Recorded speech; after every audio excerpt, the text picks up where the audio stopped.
Hello everyone, कैसे हैं आप लोग? बढ़िया। चलिए आज जो है हम आपके लिए ग्राफ लेके आए ट्रिग्नोमेट्री में, graph of y is equal to f x is equal to sec x. अब सुनिएगा मेरी बातों को ध्यान से, कैसे खींचेंगे। सबसे पहले हम इस फंक्शन की डोमेन निकाल लेते हैं। तो y is equal to f x is equal to sec x दिया हुआ है। सेक एक्स को हम क्या लिख सकते हैं? 1 बाई कॉस एक्स लिख सकते हैं। सेक एक्स को हम क्या लिख सकते हैं? 1 बाई कॉस एक्स लिख सकते हैं। 1 कुछ ज्यादा बड़ा हो गया तो इसको थोड़ा सा छोटा कर देते हैं। 1 बाई कॉस एक्स लिख सकते हैं। अब सेक चिल्ला चिल्ला के बोल रहा है कॉस को कि भैया तुम जीरो मत हो जाना। जिस दिन तुम जीरो हो गए ना उस दिन मैं अनडिफाइंड हो जाऊंगा, क्योंकि जिस दिन कॉस जीरो हुआ उस दिन सेक क्या हो जाएगा? अनडिफाइंड। क्योंकि डोमेन का रूल क्या बोलता है कि डिनोमिनेटर जीरो नहीं होना चाहिए। डोमेन होता क्या है? All possible values of x where function is defined is called domain. मतलब कॉस एक्स की वैल्यू तो जीरो नहीं हो सकती। अगर cos x की वैल्यू जीरो नहीं हो सकती तो x की वैल्यू क्या नहीं हो सकती? Odd multiple of pi by to नहीं हो सकती। n बिलोंग्स टू z और i। इंटीजर को z या i दोनों से रिप्रेजेंट करते हैं। तो इस फंक्शन की डोमेन क्या हो गई? x belongs to r minus x is equal to 2n plus 1 into pi by two. ये क्या हो गई? इस फंक्शन की डोमेन हो गई x belongs to r minus x is equal to 2n plus 1 into pi by two हो गई। अब सुनिएगा मेरी बातों को ध्यान से, ये तो फंक्शन की डोमेन हो गई। अब कभी भी आपको जैसे मान लीजिए कि सेक एक्स का ग्राफ खींचना होगा, कभी भी बोल देगा फटाक से आप कॉस एक्स का ग्राफ खींचिएगा। तो डोमेन तो आपको पता हो गया, तो मैं डोमेन को ऊपर में साइड से, ये तो समझा दिया आपको बढ़िया से कैसे हो गया। अब मैं डोमेन को साइड में अलग से लिख देता हूं। इस फंक्शन की डोमेन हो गई, डोमेन ऑफ फंक्शन हो गया x belongs to r minus x is equal to 2n plus 1 into pi by two हो गया। x belongs to r minus 2n plus 1 into pi by two हो गया। अब सबसे पहले आपको ग्राफ खींचना पड़ेगा cos x का। तो चलिए हम cos x का ग्राफ खींचते हैं। तो देखिएगा ध्यान से और समझिएगा। ये x है, ये x डैश है, ये y है, ये y डैश है। ये लाइन आपका हो गया y इज इक्वल टू 1, ये लाइन हो गया y इज इक्वल टू 1, ये y इज इक्वल टू 0, और ये लाइन हो गया y इज इक्वल टू -1। ये लाइन हो गया y इज इक्वल टू -1, और ये ओरिजिन हो गया 0,0। कॉस का ग्राफ तो सबको बनाने आता है, तो बना लीजिए ना। कॉस 0 पे वैल्यू 1 होती है, तो ग्राफ आपका कॉस का कुछ ऐसे खींचे जाने वाला है, ऐसे। इधर आ जाइए, ये हो गया कॉस का ग्राफ हो गया। ये 0, ये पाई बाई 2, ये पाई, ये 3 पाई बाई 2, ये 2 पाई, ये 5 पाई बाई 2, ये 3 पाई, ये 7 पाई बाई 2, ये 4 पाई, ये 9 पाई बाई 2,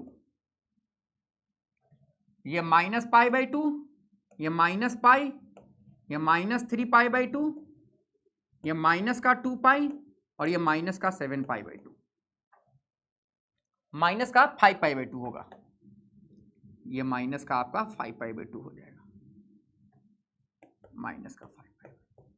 अब क्या करना है आपको? जहां जहां ग्राफ एक्स एक्सिस को कट कर रहा है वहां से आपको डॉटेड लाइन खींचना है वर्टिकल। जहां जहां ग्राफ जो है एक्स एक्सिस को कट कर रहा है वहां से आपको डॉटेड लाइन खींचना है। तो खींचिए ना, डॉटेड लाइन हमने खींच दिया। समझिएगा बिल्कुल तसल्ली से, हमने क्या कर दिया? डॉटेड लाइन खींच दिया। ये अब क्या करना है समझिएगा ध्यान से, अब कुछ भी नहीं करना है। अब ऊपर वाले कटोरा को ऊपर पलट दीजिए और नीचे वाले कटोरा को नीचे पलट दीजिए। तो ऊपर वाले कटोरा को ऊपर पलटिएगा तो आपको यूं यूं, ये ऐसे, और ये ऐसे, ये ऐसे, ये ऐसे, ये ऐसे, ये ऐसे, ये ऐसे, ये ऐसे।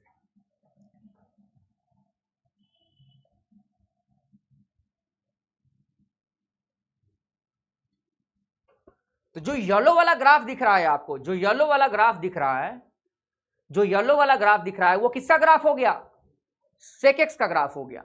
और जो व्हाइट वाला ग्राफ है वो किसका ग्राफ है? कॉस एक्स का ग्राफ है। अब ग्राफ की हाइट जो है उसकी क्या बताती है? रेंज बताती है। ग्राफ की हाइट जो है उसकी क्या बताती है? रेंज बताती है। तो इस फंक्शन की रेंज हो गई, इस फंक्शन की रेंज हो गई -∞ से -1 यूनियन 1 से इंफिनिटी, -∞ से -1 यूनियन क्लोज इंटरवल 1 से इंफिनिटी। ये क्या हो गई? फंक्शन की रेंज, जो y की वैल्यू है। क्योंकि ये वाला पॉइंट क्या है? 0,1 और ये वाला पॉइंट क्या है? 0,-1। तो -∞ से -1 यूनियन 1 से इंफिनिटी। तो यहां तक कोई डाउट नहीं होना चाहिए आपको। तो sec x की डोमेन क्या हो गई? r - x = 2n + 1 × π/2 और रेंज हो गई -∞ से -1 यूनियन 1 से इंफिनिटी हो गई। अब एक चीज और देख लेते हैं। फर्स्ट क्वाड्रेंट में sec क्या था? फर्स्ट क्वाड्रेंट में कॉस डिक्रीजिंग है, लेकिन sec क्या है? इंक्रीजिंग है, क्योंकि उसका रेसिप्रोकल है ना।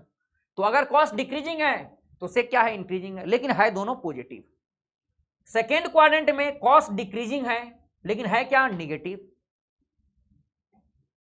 सेकेंड क्वाड्रेंट में सेक की बातें करते हैं तो सेक का ग्राफ जो है क्या? देखिए, सेक है इंक्रीजिंग, सेक है इंक्रीजिंग और है क्या? निगेटिव। थर्ड क्वाड्रेंट में देखिए पाई से 3π/2 में है कॉस इंक्रीजिंग और है निगेटिव। तो थर्ड क्वाड्रेंट में कॉस क्या है? निगेटिव। तो थर्ड क्वाड्रेंट में सेक देखिए, सेक क्या है? डिक्रीजिंग है। कॉस इंक्रीजिंग है तो सेक क्या है? डिक्रीजिंग है दोनों निगेटिव। और फोर्थ क्वाड्रेंट में कॉस क्या है? पॉजिटिव और है इंक्रीजिंग। और फोर्थ क्वाड्रेंट में सेक क्या है? डिक्रीजिंग और है पॉजिटिव। ग्राफ एक्स एक्सिस के ऊपर है।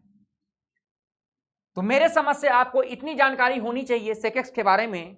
अगर आपको सेक एक्स के बारे में इतनी जानकारी है तो क्वेश्चन करने में सुविधा होता है ग्राफ से। कभी रेंज की क्वेश्चन आ गया, कभी डोमेन के लिए यूज करना पड़ गया, तो ये सब चीजें। अच्छा, एक चीज और, कोई अगर आपसे पूछेगा कि सेक एक्स जो है 1 है कि मैनी 1 है, तो याद रखिएगा कोई भी ट्रिग्नोमेट्रिक फंक्शन अपने नेचुरल डोमेन में हमेशा क्या होता है? मैनी 1 होता है। किसी भी ट्रिग्नोमेट्रिक फंक्शन का आप इनवर्स ऐसे नहीं निकाल सकते, सबसे पहले उसके डोमेन को आपको कट करना पड़ेगा।